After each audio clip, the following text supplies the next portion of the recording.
Good morning, artists, and welcome back to art. What we are going to be doing this week, what we're going to start this week is going to be our pumpkin Zentangle project. So we are going to be using different types of Zentangles. We're going to talk in a second about what that is. But basically, they're doodles, right? You guys could see how it's all filled in. And we are going to be using Sharpie and paint for this. So I'm going to meet you at the table and I can't wait to get started. So Zentangles are basically repeating patterns, designs, lines, or shapes that the purpose of them is to relax your mind. So they're supposed to be mindless designs or doodles that fill a particular space. So you could see how these Zentangles here are filling in those squares. These Zentangles are filling in these almost stripe-like ribbons that are inside this design. But you guys can see how it's very random and very sporadic. So our designs for our pumpkins and the outside of our pumpkins are just going to be basically doodles, lines, shapes that kind of come as you're making your marks on your paper. So let's go ahead and get started. So for this project, you will need a paper that is a little bit sturdier or harder. So I would suggest getting a heavier weight paper, so an actual like painting paper, drawing paper, mixed media paper, or you could even use construction paper for this. You can also opt out of using the paint and just use a regular piece of paper and maybe some markers and crayons instead of the painting option.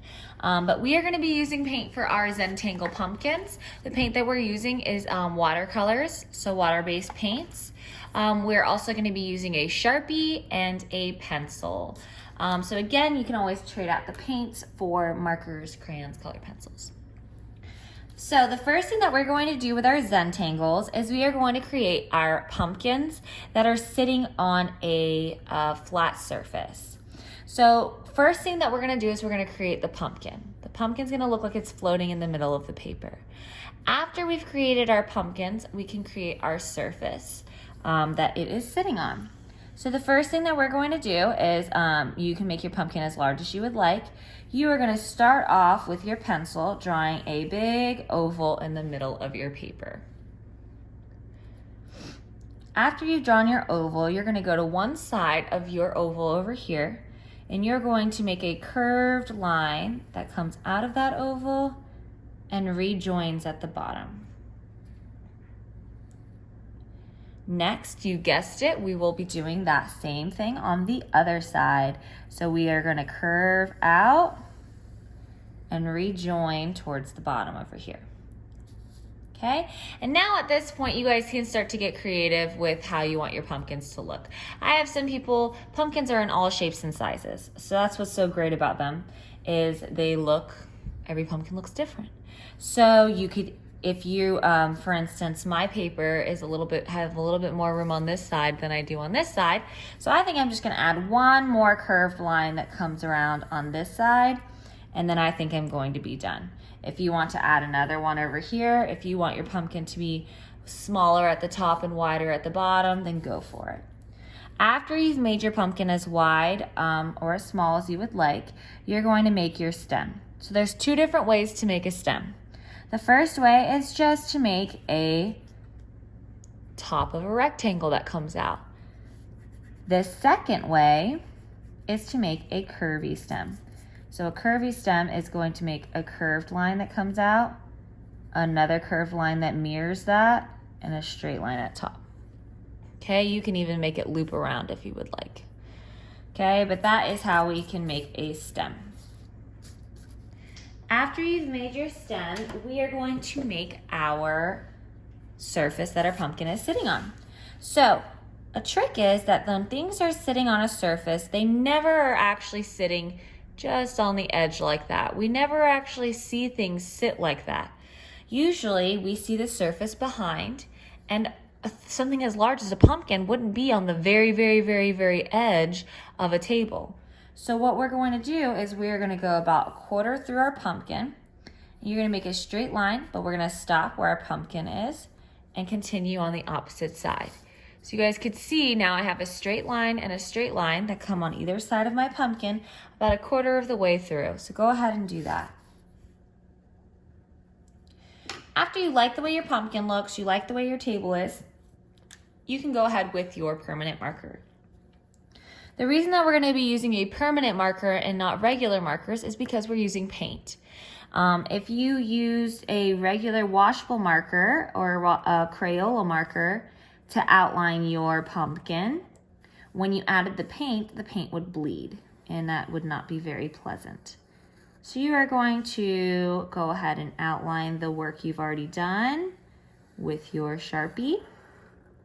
It doesn't have to be perfect. If you miss your line a little bit, we can always erase it, right? So it's better to be more confident with the Sharpie. Okay, like for instance, how I just missed that. That is completely fine because wham, bam, boom, fixed. Can't even tell that it was a mess up because I can erase it.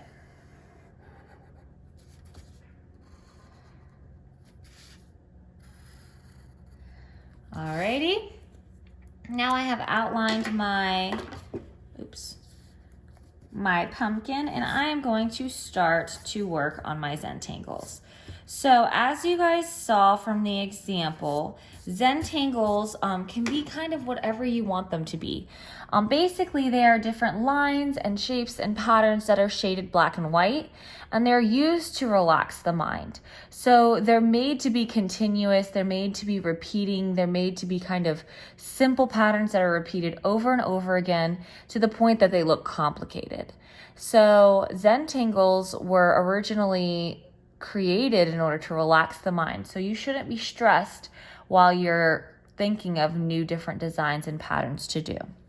You have two options for creating your Zentangles. You guys can go in with a pencil first and then outline it with a Sharpie the way we did our pumpkin, or you could just go straight in with your Sharpie. Sometimes it's best to just go straight in with your Sharpie with Zentangles, just because, again, you're trying to just take the thought out of it. You're trying to use Zentangles to relax instead of using them to make something that is absolutely perfect. So what I would suggest doing is thinking of some big repeating patterns to put down here and up here, and the more complex Zentangles to go inside of your pumpkin.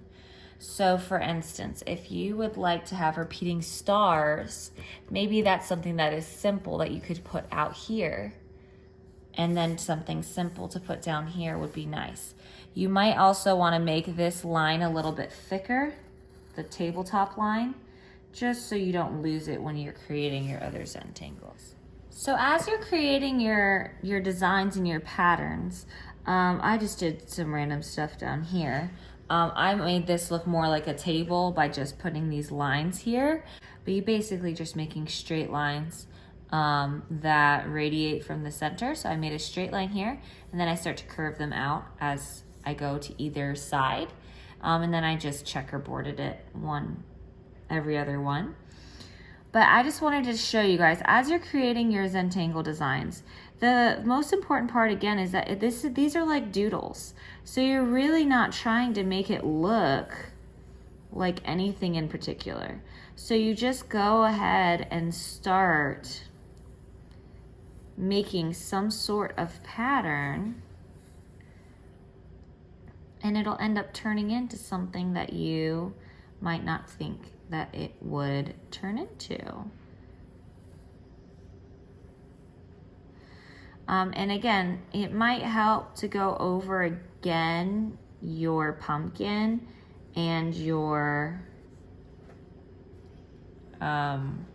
tabletop, just so you don't lose it with all of your designs that you're going to be creating. So I'm just gonna go over my pumpkin one more time with my marker, just to make sure I don't get confused or lose where my pumpkin design is.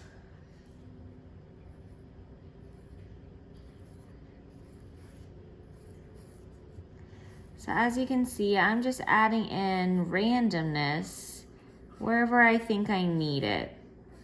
And I'm not scared of messing up with Zentangles. And that's what's so nice about them, is because if you mess up, you just turn that into what your design is. Instead of worrying that you did something wrong, this is just what your design is turned into. It's Zen. Jazz.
Now that I'm done with all of my Zentangles, now what we're going to do is we're going to have some fun with the color.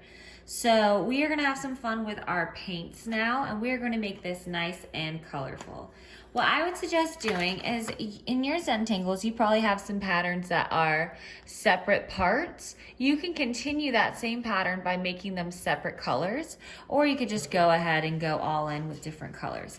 If you want to try doing a resist, which means that you're using some sort of wax-based, oil-based product to resist the paint.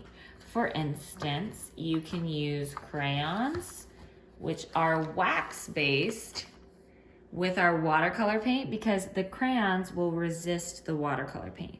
So if, for instance, my stars, I wanted to use a wax resist, what I would do is I could take my crayon, I could go really hard over my stars with my crayon. The important part here is really hard, because if you do it weak, it won't work as a resist.